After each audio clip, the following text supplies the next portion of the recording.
I often get asked what are the most popular comfort food recipes on It Is a Keeper, and this one always makes the top 5 list, and it only takes 30 minutes to make. I'm Christina from It Is a Keeper. I share tried and true recipes that anyone can make. I believe if you can read, you can cook. Welcome to my kitchen. Today I'm showing you how to make warm and comforting chicken tetrazzini. Chicken and pasta coated in a creamy sauce and topped with Parmesan.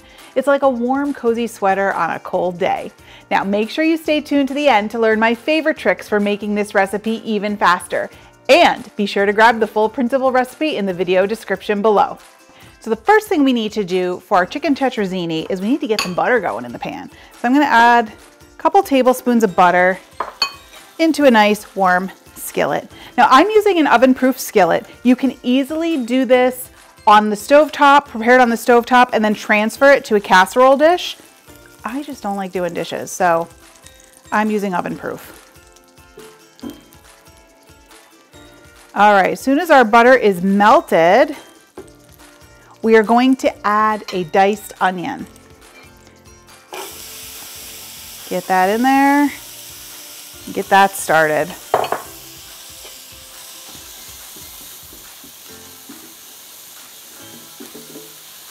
There's just something about onions cooking in butter that I absolutely love.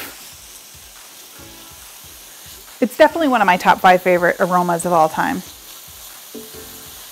Add peppers to the mix and yeah, I'm in heaven.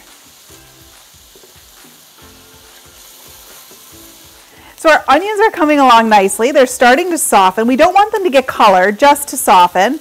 So while that's going on, I'm gonna add some sliced mushrooms here. Now, if you don't like mushrooms, you can leave it out. I'm gonna be honest, I'd probably leave them out if I was making it just for my family, because I know most of them won't eat mushrooms. So they'll end up picking them out, but I'm adding the mushrooms for you. And it does make it heartier, and most people like mushrooms. Leave a comment below. Let me know if you're a mushroom lover or not.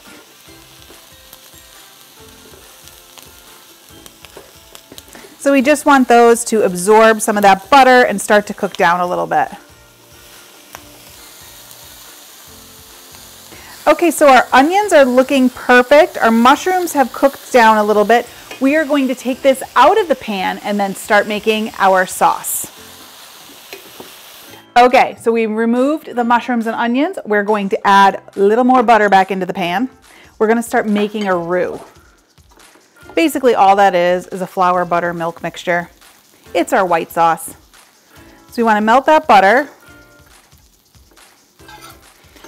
And what's great about this is the pan already has the onion and mushroom aroma in it. Like I can still smell it. So this roux is gonna pick up all that flavor and carry it through.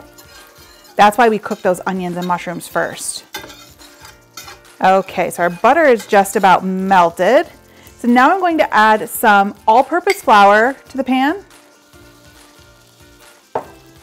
And we're gonna whisk that in just to get rid of that raw flour taste. It's gonna make like a little paste in the pan. Okay, so this is looking nice. We have a nice paste in here. So now we're slowly going to whisk in our milk and hang on. Through and through left-hander here. I gotta switch, can't whisk with the right hand. So we're gonna slowly add this because that'll prevent it from lumping up on us. Slowly add and whisk in.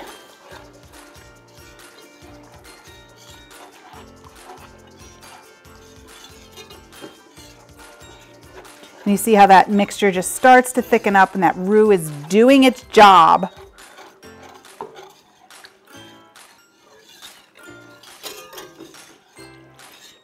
All right, we're gonna bring this up to a simmer. And while that's simmering away, we're going to season our roux. I have a little bit of my all-purpose seasoning and a little bit of thyme. I'm using dried thyme. You could totally use fresh, entirely up to you. I'm keeping it simple today.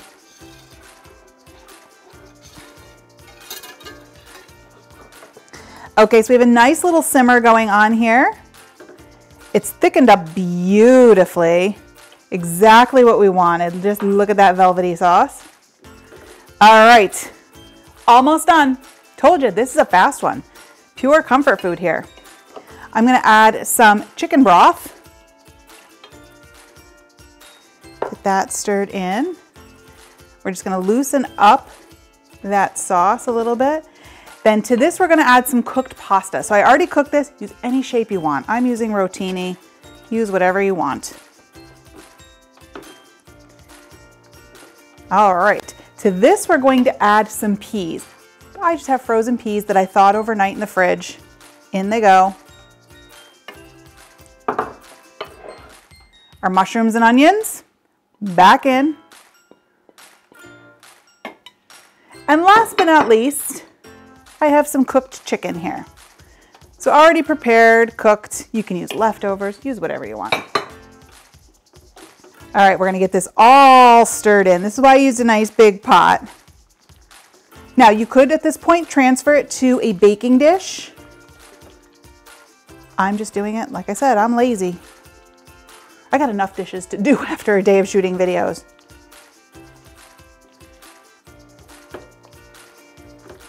And if you want a quick and easy recipe, it means you want to get in and out of the kitchen, not in and out and then wait around and do dishes. Nobody likes to do that. All right. Just look at that. All right. Almost done. To the top of this, we are going to add some Parmesan cheese. Now this is one of those recipes where I like to use the, good stuff. Since it's such an integral part on the top, it's not really melting into it. You want to make sure you're using a good ingredient that has good flavor and it's going to melt nice. This melts nicer than the powder in the, hang on, can't get it out. This melts nicer than the powder in the green can.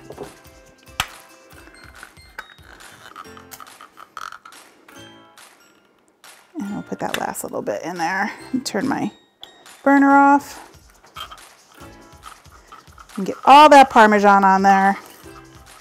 You can never have too much Parmesan as far as I'm concerned. That's the Italian in me coming out. All right, so I'm just going to spread this around for a nice even coating. And we are done. We're gonna pop this under the broiler just to get that cheese to melt. Because remember, everything is cooked and then we're digging in. I wish you could smell this chicken tetrazzini. My whole house smells amazing. Good thing it's cold and gray day today because I can't wait to dig into this. But before I do, I have a few tricks to help you make this recipe even faster. First, if you're going to cook the chicken before making this, use thin sliced chicken breast because it will cook faster, and then season it well with my all-purpose seasoning. You can grab the recipe below. Or make it even faster by using leftover chicken or a rotisserie chicken. This is a great make-ahead meal too. I often make casseroles on the weekend and then just bake it off later in the week.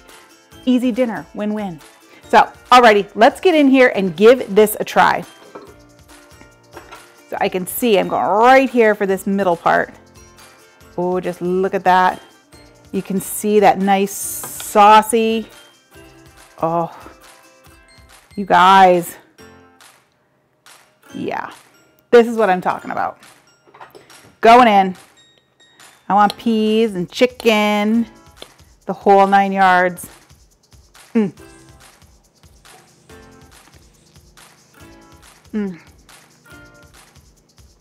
This is just pure comfort food.